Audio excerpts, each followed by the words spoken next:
The candle tipped before Alara could catch it. She felt the heat before she understood what was happening. A line of fire across her cheek, sharp and sudden, and then her sister standing over her with the candle still in her hand, breathing hard, her eyes wide with something that looked almost like relief. "Vivienne," Alara said. Her voice came out flat like she was asking a question about the weather. "What did you do?" It was not a question, it was already an answer. The room around them was full of half-finished things. A dress laid across the bed, waiting for morning. A mirror propped against the wall, angled to catch the light. A box of pins Alara had spent an hour sorting by size, because her hands needed something to do while her mind turned over every way tomorrow could go wrong. Tomorrow was supposed to be the night she stopped being invisible. The night the Whitmore name meant something again. Her mother had said it 3 times that week, like saying it enough would make it true. Alara had believed her mostly. She had let herself believe it, at least, for the length of time it took to have a dress made and her hair pinned into something that looked like hope. Vivienne had never believed it. Vivienne had watched the seamstress take Alara's measurements with a face like stone, and said nothing, and smiled at dinner and said nothing. And Alara, foolish, tired, wanting so badly for the night before her presentation to be peaceful, had thought that meant her sister had made her peace with it. She had been wrong. Alara pressed her hand to her cheek and felt wax there, cooling fast, and under it something worse, something that did not cool at all. The pain arrived late, the way bad news always does, a half-second behind the moment itself, and when it came all at once. She did not scream. She would think about that later, turning it over like a stone in her pocket, why she had not screamed. Perhaps some part of her had already decided that screaming would only give her sister more of what she wanted. "You were never going to marry well," Vivienne said. Her voice shook, but her chin did not. "Not with Edmund. He was mine before he was ever going to be considered for you. You just didn't know it yet." "He hasn't chosen anyone," Alara said. The words felt strange in her mouth, too calm for what her body was doing. There was nothing to take. "There would have been, tomorrow. You know it and I know it, and I was not going to stand at the edge of the room and watch it happen." Alara's hand was still pressed to her face. She could feel her own pulse there, fast and uneven, and beneath her palm, something wet that was not tears. Vivienne's eyes dropped to Alara's hand, to what was beneath it, and for one moment, one single moment, something crossed her face that might have been fear. Then it was gone, replaced by the same stubborn defiance she had worn since they were children fighting over a single doll neither of them had wanted until the other one held it. "You'll thank me," Vivienne said, "when you understand there are worse things than staying home." She left the candle on the table. She left the door open behind her. Alara heard her footsteps go down the hallway, unhurried, as if she had done nothing more than deliver an unwelcome piece of news. Alara sat very still for a long moment. Her mind, strangely, was not on the pain. It was on the dress laid across the bed, pale blue, careful stitching along the hem that had taken the seamstress 2 full days. She thought, don't get anything on the dress. As if the dress mattered. As if anything about tomorrow still mattered, though some stubborn animal part of her had not yet caught up with what had just happened. It was her mother who found her 10 minutes later, drawn by a servant's frightened whisper. Her mother's scream was the sound Alara had not made herself, high and broken, echoing down the corridor loud enough to wake the house. There was a great deal of movement after that. A doctor summoned from 2 streets over. Cold water, careful hands. Her mother's voice, cracking apart in the next room, demanding to know how, demanding to know why, and Vivienne's voice underneath it, small and unrepentant, saying only that it had been an accident, that she had not meant for the candle to fall, that Alara had startled her. Alara did not correct the story. She lay very still while the doctor worked, staring at the ceiling, listening to her sister's careful lie take shape in the next room like a piece of furniture being built to fit a space that used to hold something true. She understood, even then in that first hour, that nothing about her life would return to what it had been the day before. The presentation would not happen. The blue dress would remain unworn. Whatever future her mother had built out of hope and good posture, and a single well-timed introduction to a young lord named Edmund, that future had ended the moment the candle left her sister's hand. What she did not understand yet, lying there with linen pressed to her face and her mother weeping 2 rooms away, was that an ending was not the same thing as a conclusion. That some doors, once shut, had a way of opening again years later, in places a person would never have thought to look. She only knew, in that first raw hour, that the girl she had been that morning, hopeful, ordinary, waiting for her turn, was gone, and that whoever she became instead would have to be built from nothing, the way a house is built after a fire, from what is left once the smoke has cleared and the neighbors have stopped watching the windows. The doctor finished his work near midnight. He spoke quietly to her mother in the hallway, using words Alara could not fully make out, though she caught enough scarring, time, patience, to understand the shape of what he was saying. Her mother did not come back into the room that night. Perhaps she could not bear to. Alara lay awake instead with her sister's old nurse, a woman named Margaret who had worked for the family longer than either girl had been alive, and who sat by the bed until dawn without saying a single word about blame or fault or forgiveness. Near sunrise, Alara finally spoke. "Will you tell me the truth about how it looks?" Margaret was quiet for a long moment. Then she said, "It looks like something happened to you. That is all it will ever say to anyone who looks at it honestly. Anyone who reads more into it than that is not worth your worry." It was not comfort, exactly, but it was the first true thing anyone had said to her since the candle fell, and Alara held on to it the way she would hold onto very little else in the months that followed. By the time the sun came fully through the curtains, the household had already begun rearranging itself around the disaster, the way households do, servants moving quietly, doors closing that were usually left open, a silence settling over the halls that had not been there the day before. Her mother did not mention the presentation again. No one did. It was simply gone, folded away like the blue dress, which Alara never saw again and never asked after. She would learn in the weeks that came that grief for a life you were supposed to have is a strange, private thing. No one brings food for it. No one sits with you through it the way they would for a death. You are expected to simply continue, dressed the same, eating the same meals, while inside you the entire shape of your future has been quietly replaced with something unrecognizable. Alara continued, she had little choice. But somewhere in that first long night, staring at the ceiling with Margaret beside her and her sister's voice still echoing faintly from the room down the hall, something else had begun as well, small, unformed, and not yet visible even to herself. A decision she had not consciously made but would carry forward regardless, the way a scar carries forward long after the wound itself has closed. She would not disappear quietly. Whatever came next, however long it took, she would not let this be the end of her story. It would only be the place where the story turned. 3 months passed before Alara looked at herself in a mirror without flinching. By then the wound had closed into something permanent, a pale, uneven line running from the edge of her cheekbone toward her jaw, catching the light differently than the rest of her skin. The doctor had done what he could. Margaret had done more, with salves and patience and a steady refusal to let Alara hide in her room past noon. But some things do not heal into what they were before. They heal into something new, and the work is learning to live inside that new shape. Her mother could barely look at her. It was not cruelty, Alara came to understand, but grief of a different kind, the grief of watching a plan collapse.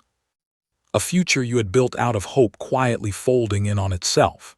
Her mother had spent years arranging introductions, learning which families still had sons unmarried, calculating which invitations mattered and which could be safely declined. All of it had been aimed at one outcome, and the outcome no longer existed. Vivienne, for her part, was married within the year. It happened quickly, almost indecently so, as if the family wanted the matter settled before anyone had time to ask uncomfortable questions. Edmund's family, it turned out, had never been especially interested in which Whitmore daughter they received, only that they received one, and Vivienne, quick-witted, unmarked, eager, filled the space left behind without hesitation. There was a small ceremony. Alara was not asked to attend and did not offer to. Her absence was treated by everyone involved as a kindness, though no one said so out loud. She did not hate her sister for it. That would come later in smaller doses, arriving at odd hours the way grief does. For now there was only a strange, hollow quiet, the sense of watching a door close from the wrong side of it. What Alara did instead, in those months, was disappear into work no one had expected her to be capable of. It began with the household accounts almost by accident. Her mother, overwhelmed and distracted, had let the ledgers slide for weeks, and one gray afternoon Alara sat down at the desk simply to have something to do with her hands. She found the numbers oddly soothing. They did not care what her face looked like. They did not flinch or offer pity or ask careful questions about her recovery. They simply were what they were, and if she worked at them long enough, they resolved into an order that felt, for the first time in months, like control. She discovered she had a talent for it. Not just patience, but genuine skill, an eye for where money had gone missing, a memory for numbers that surprised even her. Within 2 months she had reorganized the household's finances so thoroughly that her mother, half in disbelief, began bringing her other matters as well.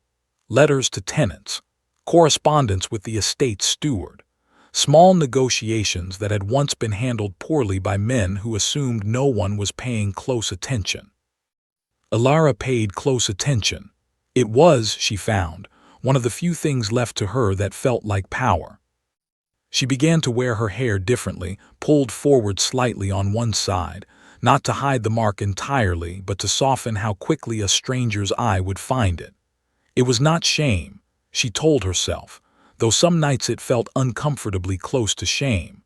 It was simply practicality, a door left slightly ajar rather than thrown fully open. By the spring, her mother had accepted what could not be undone, and turned her attention instead to what could still be salvaged. There would be no grand match for Alara. That much was settled.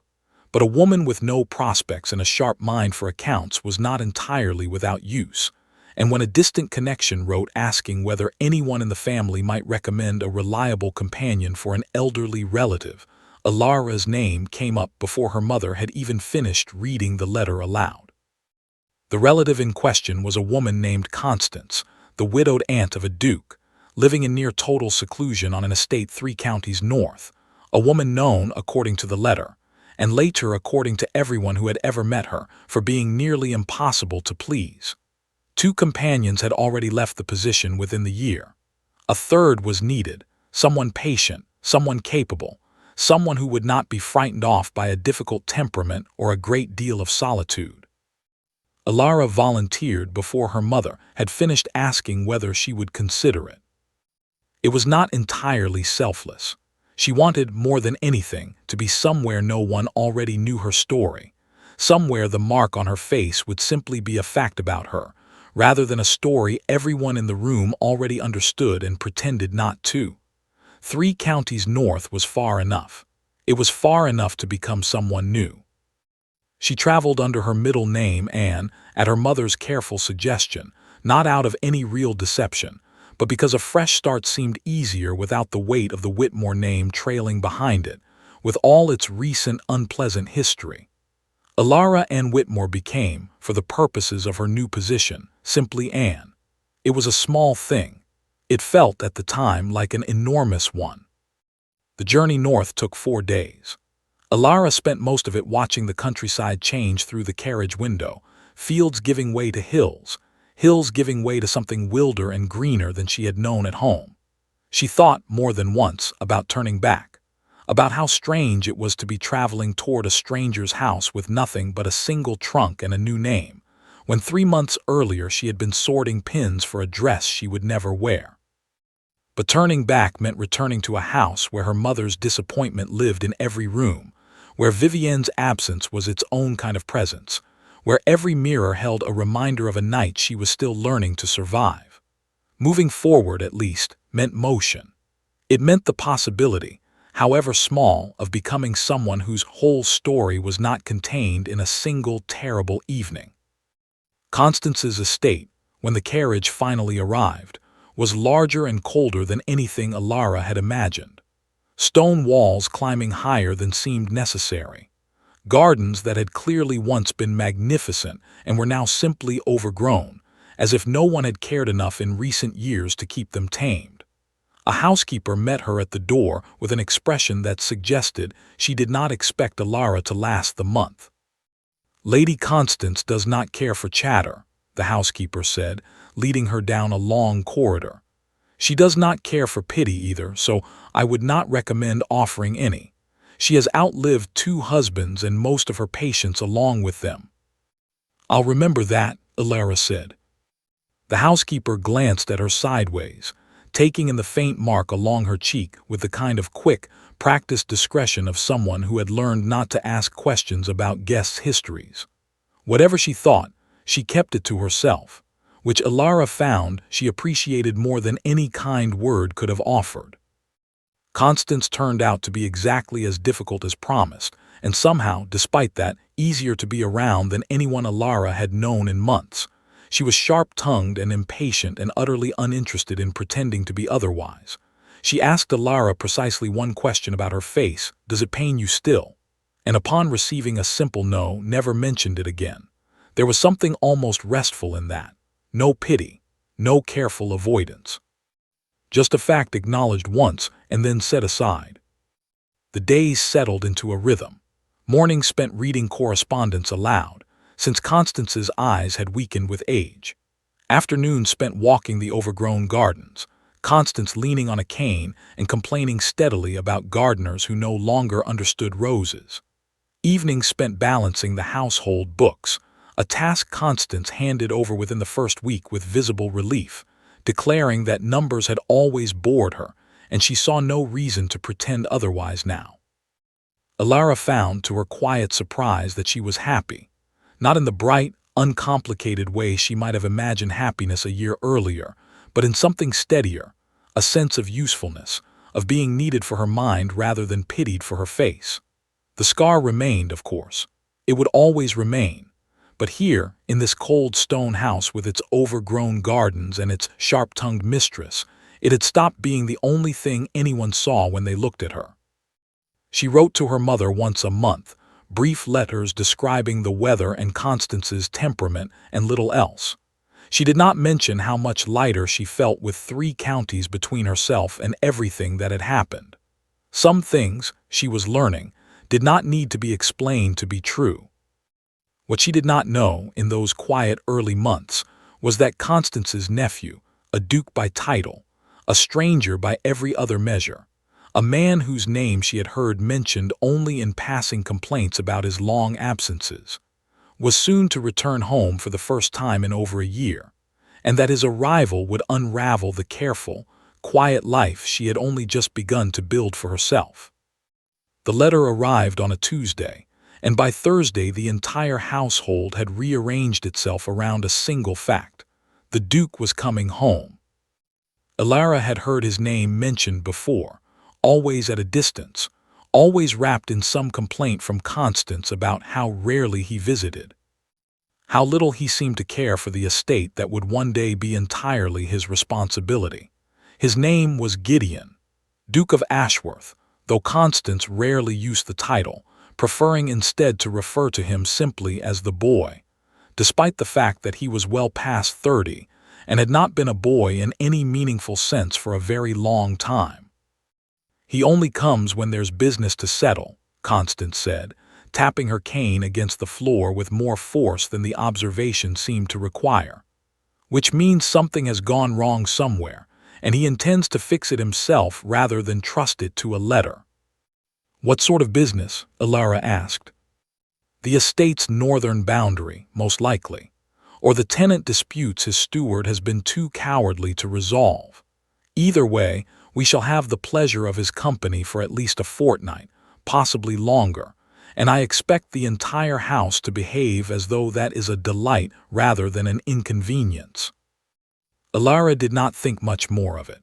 A duke's visit meant little to her beyond additional correspondence to manage and additional meals to plan around, tasks well within the scope of what she had already been doing for months. She did not expect his presence to touch her own quiet corner of the household in any particular way. She was wrong, though she would not understand how wrong until the following afternoon. He arrived earlier than expected, having ridden ahead of his own carriage and belongings, impatient in a way that would come to seem entirely typical of him once she knew him better. Alara was in the east garden when it happened, arms full of cut roses for the dining table, her attention fixed on avoiding the thorns rather than on the path ahead of her, and she rounded the hedge at exactly the wrong moment.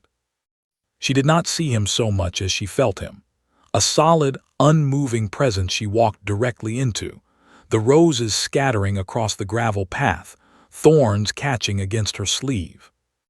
"I do apologize," she said, already crouching to gather the fallen flowers, cheeks warm with the particular embarrassment of having walked headfirst into what she assumed, in the first confused instant, must be some new piece of garden statuary Constance had commissioned without mentioning it. It was that solid, that unmoving. Then the statuary spoke. "No harm done," a voice said above her, low and faintly amused. "Though I confess I've never been mistaken for a hedge before, it's a novel experience." Alara looked up, and the mistake resolved itself all at once into a tall man in traveling clothes, dust along the line of his boots, dark hair disordered from riding, watching her with an expression that was not quite laughter but sat very close to it. "You're not a hedge," she said, which was, on reflection, an unnecessary thing to say, but her mind had not yet fully caught up with the situation. "I try not to be, generally speaking." She stood quickly, gathering the last of the scattered roses, aware of him watching her with an attention that made her skin feel suddenly too warm despite the cool afternoon air. She assumed, given his dress and his manner of arriving unannounced and on horseback rather than by carriage, that he was some steward or messenger sent ahead of the Duke's own arrival, a man of business rather than a man of consequence. "You've come ahead of him, then," she said. "The Duke, I mean. His aunt has been expecting him for days." Something shifted in his expression, quick and difficult to read. "Has she?" "She'll want you to send word the moment he's near.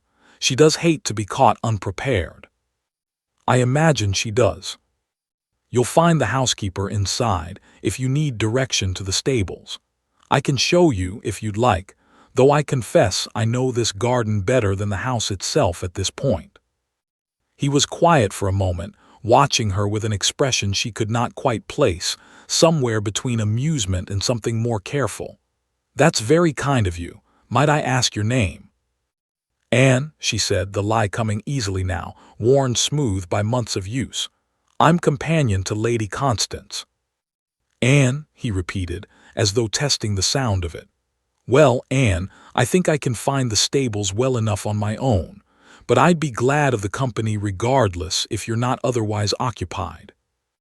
There was something in the way he said it, unhurried, a little too direct for a stranger that should have warned her. But she was still turning over the mystery of the roses in her hands, the thorns that had caught her sleeve, the dust on his boots, and she did not think to question why a mere messenger would speak to her with such easy confidence, or why the housekeeper, rounding the corner of the path a moment later, went suddenly and completely pale at the sight of him. "Your Grace," the housekeeper said, dropping into a curtsy so hurried it was nearly comic. "We had not expected you so soon. Your rooms are not yet." "They'll be fine as they are," he said, waving the concern away with an ease that suggested he had spent a lifetime waving away exactly this kind of fuss. "I rode ahead of the carriage. No need to trouble yourselves on my account." Alara felt the ground shift very slowly beneath her feet, the way it does in the instant before a fall, when the body understands before the mind does. "Your Grace," she repeated, mostly to herself. He looked at her then, and there was no mistaking the amusement in his expression now, open and unhidden. "I did try to tell you I wasn't a hedge. You did not try very hard to tell me you were a duke. You seemed so certain of your own conclusion. It felt unkind to interrupt." Lara felt heat climb up her neck, mortification tangled together with something else she did not have a name for yet, something that made the whole exchange feel less like an embarrassment and more like the opening move of a much longer conversation. She thought of every overly familiar thing she had said to him in the garden, the offer to show him to the stables, the casual mention of his aunt's temperament, the entirely unearned confidence with which she had assumed him to be nothing more than a messenger. "I should have addressed you properly," she said. "I apologize, Your Grace." "Please don't," he said, and there was nothing performative in it, no polite deflection meant only to smooth over an awkward moment. "It's the first honest conversation I've had in longer than I care to admit. Everyone else in my life addresses the title long before they address me."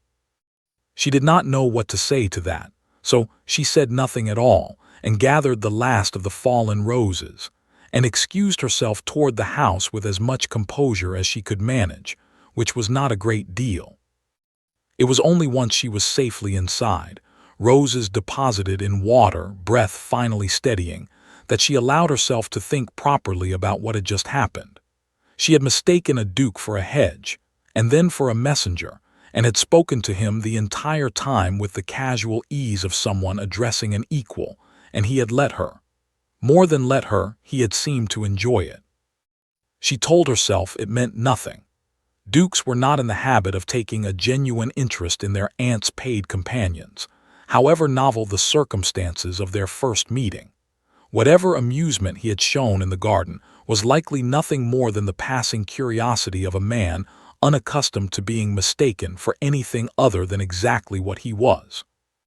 She was, as it turned out, only partly correct. Over the following days, Gideon's presence settled over the household in a way that made it impossible for Alara to maintain the comfortable distance she had intended. He was, contrary to every assumption she had made about dukes in the abstract, remarkably little interested in ceremony.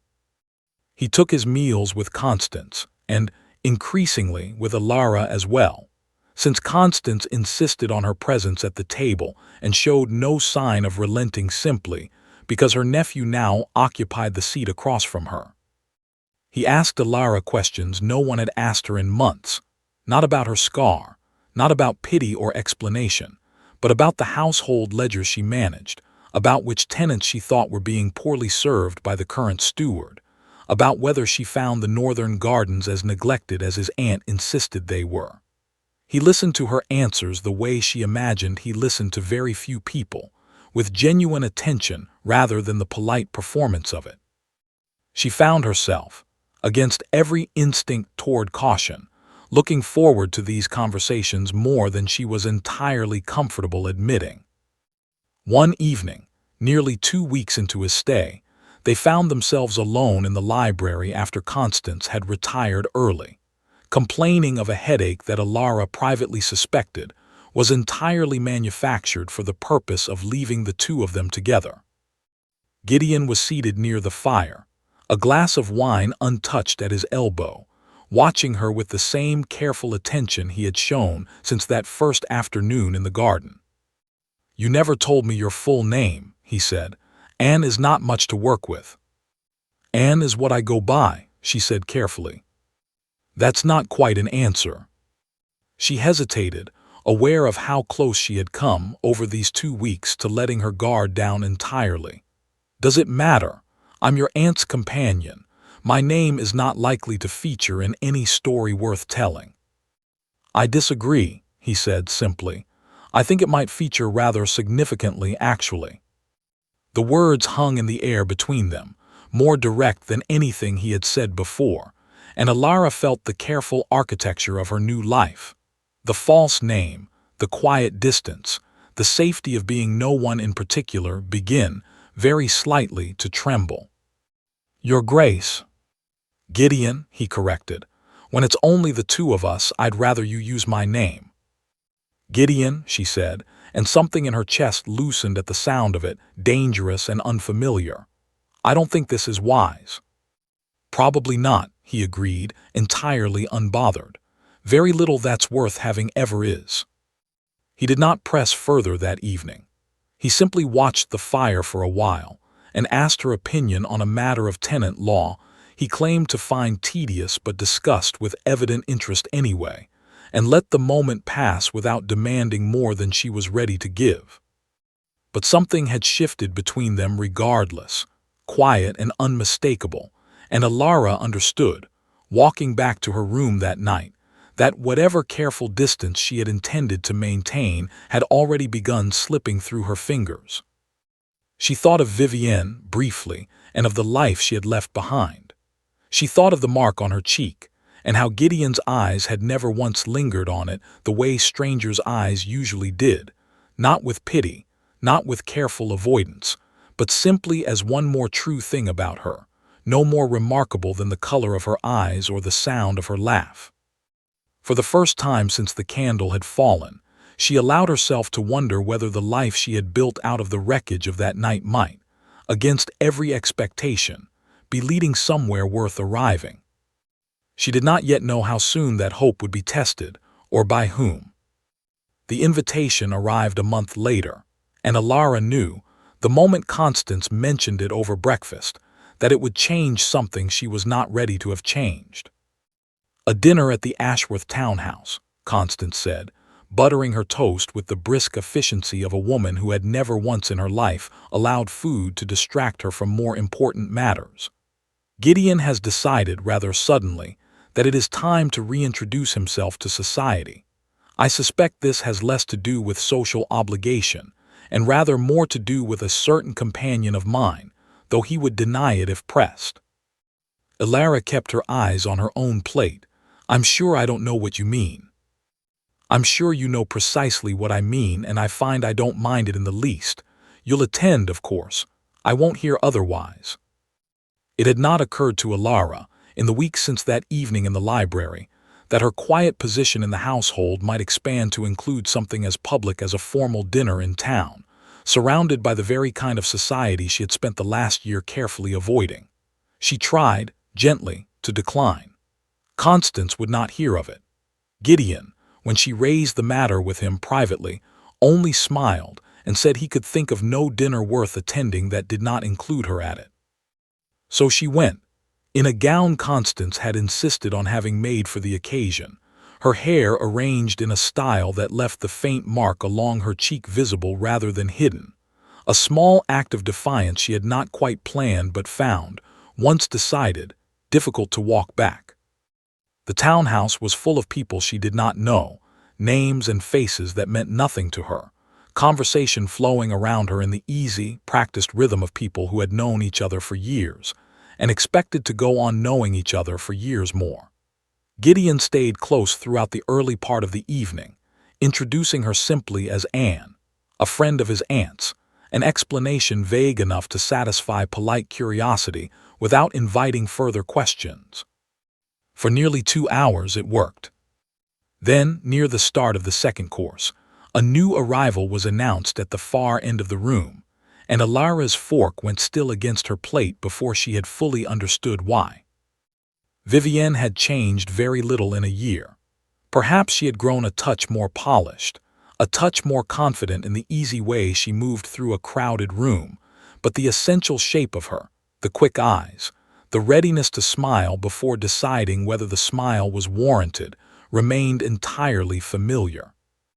She was on the arm of a man Alara did not recognize, laughing at something he had said, and it was several long seconds before her gaze drifted across the room and landed, by pure unlucky chance, on her sister's face. Alara watched recognition move across Vivienne's expression in stages, confusion first, then disbelief, then something sharper, something that settled into place with visible and unwelcome satisfaction. "Well," Vivienne said, loud enough to carry, crossing the room with the confidence of someone who had never once in her life worried about the consequences of speaking before thinking. "I did not expect to find you here." The table went quiet in the particular way tables go quiet when everyone present understands, instinctively, that something interesting is about to happen, and no one wants to be the one to interrupt it. "Vivienne," Alara said, keeping her voice level with an effort that cost her more than she wanted to show. "You're going by Anne now, apparently." Vivienne's eyes swept over her, lingering deliberately on the mark along her cheek, and Alara felt every year of careful composure threaten to crack under the weight of that single look. "How curious. I'd have thought you'd want to hide that rather than parade it about in company." "Vivienne." A warning this time, though Alara knew from long experience that warnings had never once slowed her sister down. "It's not an unkind observation," Vivienne continued, turning slightly to include the rest of the table in her audience, the way she had always known instinctively how to make cruelty sound like frankness. "I only mean it's such a shame. She was quite lovely before. I'm sure the Duke has been told the story, hasn't he, about the accident?" Alara felt the room narrow to a single point, the candlelight too bright, the silverware too loud against the china, every eye at the table finding its way slowly to the mark along her cheek that she had, for one single evening, dared to leave uncovered. She thought, absurdly, of the roses she had gathered from the gravel path the day she met Gideon, how carefully she had counted them to make sure none had been lost, and how strange it was that her mind reached for that memory now, of all moments, rather than facing the one in front of her. "It was not an accident," Alara said. The words came out quiet, but they landed hard, and she watched something flicker across Vivienne's face. Not quite fear, but close to it. The particular unease of someone realizing a story they had told for so long that they had nearly begun to believe it themselves was about to be contradicted in front of witnesses who mattered. "Alara," Vivienne started, her voice suddenly lower, an appeal rather than an attack. "You held the candle," Alara said, and she felt something rise in her chest that was not panic, that was instead a strange, steadying warmth, familiar in a way she had not expected. Anger. Not the wild, out-of-control anger she had feared for months might live somewhere inside her, but something calmer, something almost like relief. A tool she reached for because it was, after everything, easier to hold than grief. "You held the candle, and you tipped it, and you told our mother it was an accident because you knew, even then, what it would look like if anyone learned otherwise." The table was utterly silent now. Somewhere near the far end, a glass clinked softly against a plate and then went still, as if even the china understood the moment required care. Vivienne's face had gone pale, the practiced ease of a moment ago entirely stripped away, leaving something younger and more frightened beneath it, something Alara almost recognized from childhood, from every argument they had ever had before either of them understood the true cost of the things they said to each other. "That's not," Vivienne started. "I don't need you to confirm it," Alara said. "I was there. I've never needed you to confirm anything." She did not wait to see what expression crossed her sister's face next. She stood, quietly, and excused herself from the table with a composure she did not entirely feel, and walked from the room without looking back, aware of every eye following her, aware of the particular quality of silence that follows a scene no one present will ever quite forget. She did not go far. The townhouse had a small garden at the rear, dark and cold in the evening air, and she stood there with her arms wrapped around herself, breathing in short, uneven pulls, waiting for the anger to either grow or fade and finding, to her own surprise, that it did neither. It simply sat there, steady, a fact about herself she had not fully known until tonight. She heard the door open behind her a few minutes later, footsteps on the gravel, and she did not need to turn to know who it was.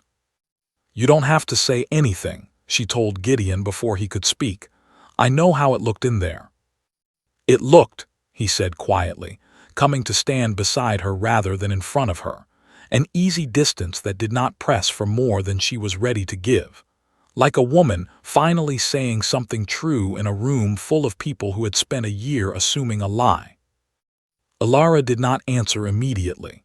She stared out at the dark shapes of the garden, hedges she could not properly see, and thought of another garden, months ago, where she had mistaken this same man for a piece of statuary and had no idea, in that ridiculous first moment, how much of her careful new life would eventually come to depend on him. "She's my sister," Alara said finally. "I've spent a year trying not to hate her for it. I don't know if I've managed." "I don't think that's something you owe anyone an answer to, least of all tonight.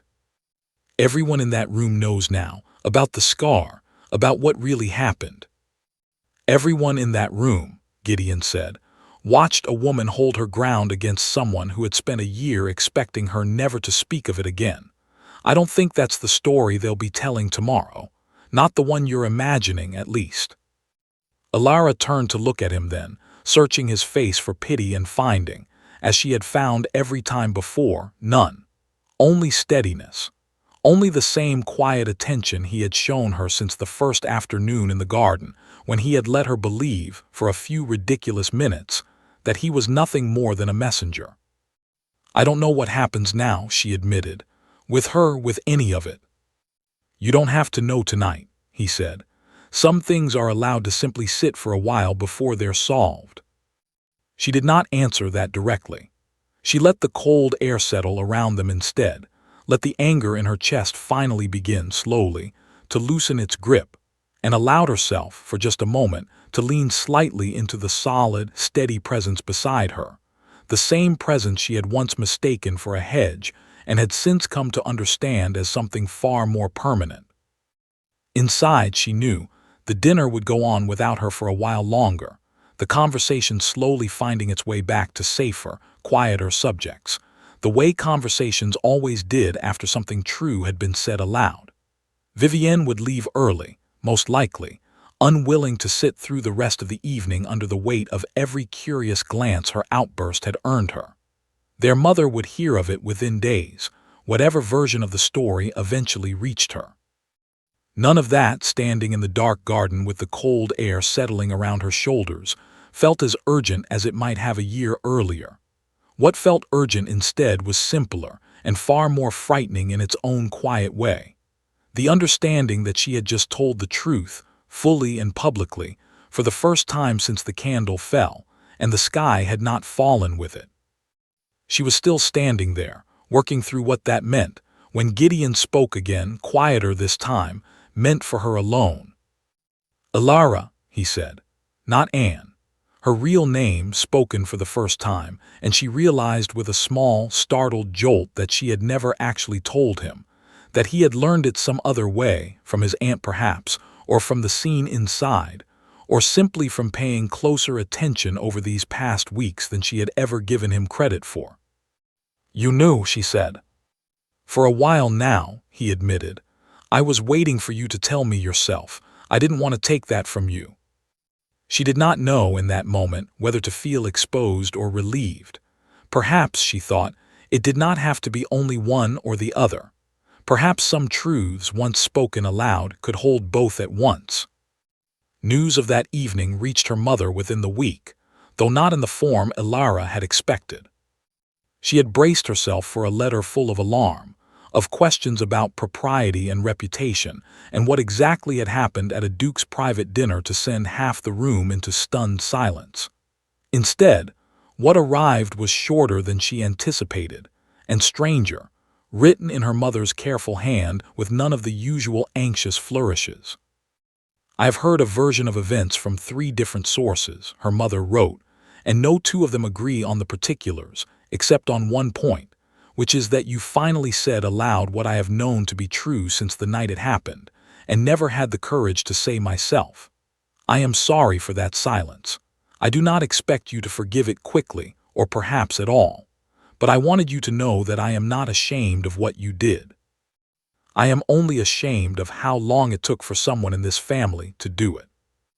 Alara read the letter twice, sitting alone in the small study Constance had given over to her use, and found that she did not know what to feel. Not forgiveness, not yet. But something had shifted, some old weight quietly set down that she had carried so long she had nearly stopped noticing its presence at all. Vivienne did not write. Alara had not expected her to. What she heard instead, second-hand, through the careful gossip that traveled along the same channels as her mother's letter, was that her sister had left town rather abruptly in the days following the dinner, retreating to her husband's country estate under the polite fiction of ill health. Whether that retreat was born of shame or simple embarrassment at having been so thoroughly contradicted in public, Alara could not say, and found, somewhat to her own surprise, that she did not particularly need to know. There would be no dramatic reconciliation between them. She understood that clearly now, in a way she had not fully allowed herself to accept before that evening. Some doors, once shut as violently as that one had been, were not meant to be reopened, no matter how much time passed. She could live with that. She was, in fact, already living with it, more easily than she had expected. What occupied her thoughts instead in the weeks that followed was Gideon.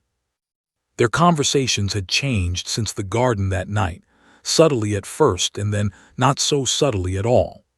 He no longer called her Anne, not even in front of others, a small act of quiet defiance that had not gone unnoticed by his aunt, who took every opportunity to comment on it with visible satisfaction. He sought her out in the mornings before his correspondence, in the evenings after Constance had retired, finding reasons, some genuine, some transparently invented, to spend time in whatever room she occupied. She should have found it uncomfortable, this steady, deliberate attention from a man so far above her in every practical sense. Instead, she found herself, more often than she wanted to admit, arranging her own days around the likelihood of seeing him. It was Constance, in the end, who forced the matter into the open, in her usual manner of refusing to allow anyone the comfort of avoiding an obvious truth. "I am old," Constance announced one evening at dinner, apropos of nothing, setting down her fork with the particular finality she used when she intended to say something no one else at the table wanted to hear. "And I have very little patience left for watching the two of you circle each other like a pair of cats who have not yet decided whether they intend to fight or to nest together. I would very much like to know which it will be before I am too old to enjoy the outcome." Alara nearly choked on her wine. Across the table, Gideon laughed outright, a genuine, startled sound she had rarely heard from him in public. "Aunt Constance." "Don't Aunt Constance me. I have eyes, and I have very little else to occupy them with out here besides the two of you and my roses, and frankly the roses have become rather dull by comparison." She turned her sharp gaze on Alara directly. "Well, have you anything to say for yourself, or shall I simply announce your engagement in the local paper and save everyone the trouble of pretending otherwise?" "There is no engagement to announce," Alara said, though her voice betrayed her by wavering slightly on the last word. "Not yet," Gideon said. The table went quiet in a manner very different from the silence that had followed Vivienne's accusation weeks earlier. Not sharp, not painful, but expectant, almost amused, Constance watching the two of them with the satisfied expression of a woman who had engineered exactly this moment, and intended to take full credit for it later. Gideon set down his own fork, unhurried, and looked at Alara with the same steady attention he had shown her since the first afternoon in the garden. "I've been waiting," he said, "for the right moment to ask you properly. I don't think my aunt intends to give me another one, so I suppose this will have to do." "Gideon." "I know what people will say," he continued, before she could gather the objection she felt forming. "That a duke ought to marry more carefully, that there are considerations of family, of reputation, of 100 things I have never once cared about as much as I ought to. I know what your own family will say, and what mine might say as well. I find, rather to my own surprise, that I don't care about any of it nearly as much as I care about the fact that you are the first person in years who has spoken to me as though I were simply a man, rather than a title with a face attached to it. Alara felt her throat tighten, the particular ache of a feeling too large to easily contain. You barely know the whole of my history. I know the parts that matter.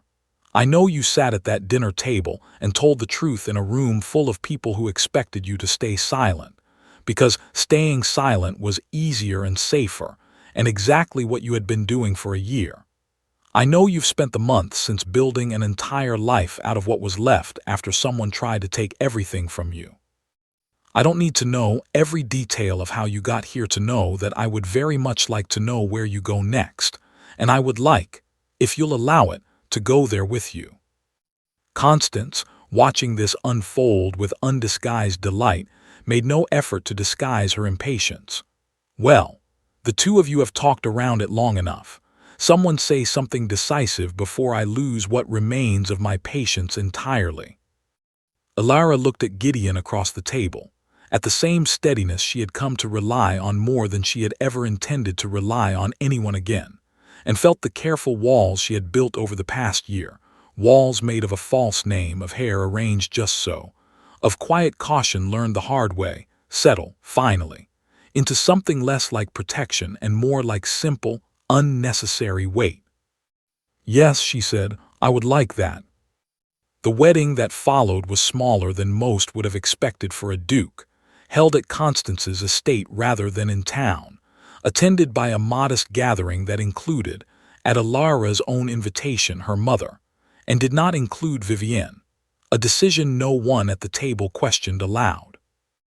Alara wore her hair as she had that night at the dinner, arranged to leave the mark along her cheek fully visible, a choice she made deliberately this time rather than by accident, understanding at last that it was simply one part of a much longer story, no more shameful than any other chapter that had led her here. Standing in the small chapel afterward, Gideon's hand warm around hers, Alara thought back briefly, to the night the candle had fallen, to the girl who had lain awake afterward certain that her life had ended before it had properly begun. That girl could not have imagined this moment, standing in a quiet chapel 3 counties from everything she had once known, having built an entire new life out of what was left when the old one was taken from her. Her sister had meant that night to end something, to close a door so completely that Alara would spend the rest of her life standing outside it, marked and diminished and unwanted. Instead, without ever intending to, she had opened one. Years later, when people asked Alara about the mark along her cheek, and some, inevitably, still did, in the careless way strangers sometimes ask about things that are none of their concern, she answered simply, without shame and without elaboration, that it was the place where her old life had ended and her true one had finally begun. She never explained further. She found over time that she did not need to. Some stories are not measured by what was taken. They are measured, instead, by what a person chooses to build from what remains.